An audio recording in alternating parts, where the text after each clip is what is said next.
Hello friends, welcome to our channel इतिहास हमारी नजर से। आज की हमारी वीडियो का विषय है पौराणिक कथा कैसे हुआ नारियल का जन्म।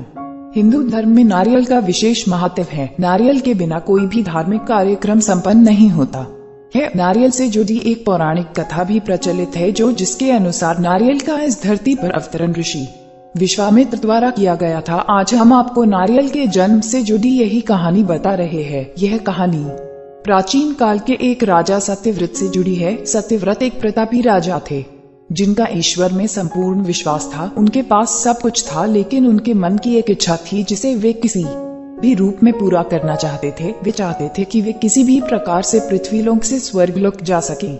स्वर्गलोक की सुंदरता उन्हें अपनी ओर आकर्षित करती थी, किंतु वहां कैसे जाना है यह सत्यव्रत नहीं जानते थे। एक बार ऋषि विश्वामित्र तपस्या करने के लिए अपने घर से काफी दूर निकल गए थे और लंबे समय से वापस नहीं आए थे। उनकी अनुपस्थिति में क्षेत्र में सूखा पड़ा गया और उनका परिवार भूखा प्यासा भटक रहा था। तब राजा सत्यव्रत ने उनके परिवार की सहायता की और उनकी देखरेख की जिम्मेदारी ली। जब ऋषि विश्वामित्र वापस लौटे तो उन्हें परिवार वालों ने राजा की अच्छाई बताई। वे राजा से मिलने उनके दरबार पहुंचे और उनका धन्यवाद किया। शुक्रिया के रूप में राजा ने ऋषि विश्वामित्र द्वारा उन्हें एक वर देने के लिए निवेदन किया। ऋषि विश्वामित्र ने भी उन्हें आज्ञा दी। तब राजा बोले कि वो स्वर्गलोक जाना चाहते हैं।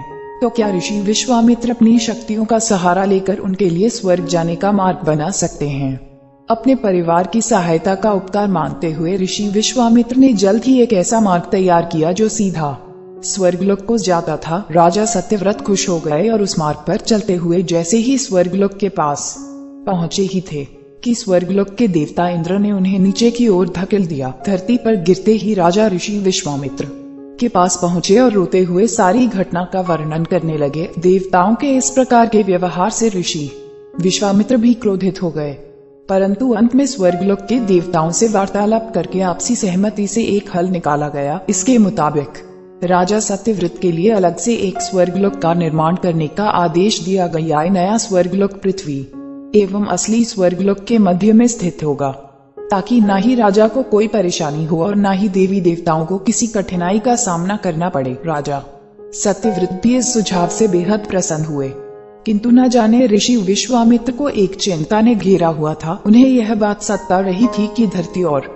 स्वर्गलोक के बीच होने के कारण कहीं हवा के जोर से यह नया स्वर्गलोक डगमगा ना जाए। यदि ऐसा हुआ तो राजा फिर से धरती पर आ गिरेंगे। इसका हल निकालते हुए ऋषि विश्वामित्र ने नए स्वर्गलोक के ठीक नीचे एक खंबे का निर्माण किया, जिसने उसे सहारा दिया। माना जाता है कि यही खंबा समय आने पर एक पेड़ के मोटे तने के रूप में बदल गया और राजा सत्यव्रत का सिर एक फल बन गया। इसी पेड़ के तने को नारियल का पेड़ और राजा के सिर को नारियल कहा जाने लगा। इसीलिए आज के समय में भी नारियल का पेड़ काफी ऊंचाई पर लगता है। इस कथा के अनुसार सत्यव्रत को समय आने पर एक ऐसे व्यक्ति की उपाधि दी गई जो ना ही इधर का है और ना ही उधर का, यानी कि एक ऐसा इंसान जो दो ध्रुवों के बीच में लटका हुआ है। हम उम्मीद करते हैं कि आपको इस चैनल के माध्यम से रोचक जानकारियाँ दे सके। आप अपने सुझाव हमें कमेंट में भेजिए और हमारे चैनल को सब्सक्राइब करें। धन्यवाद।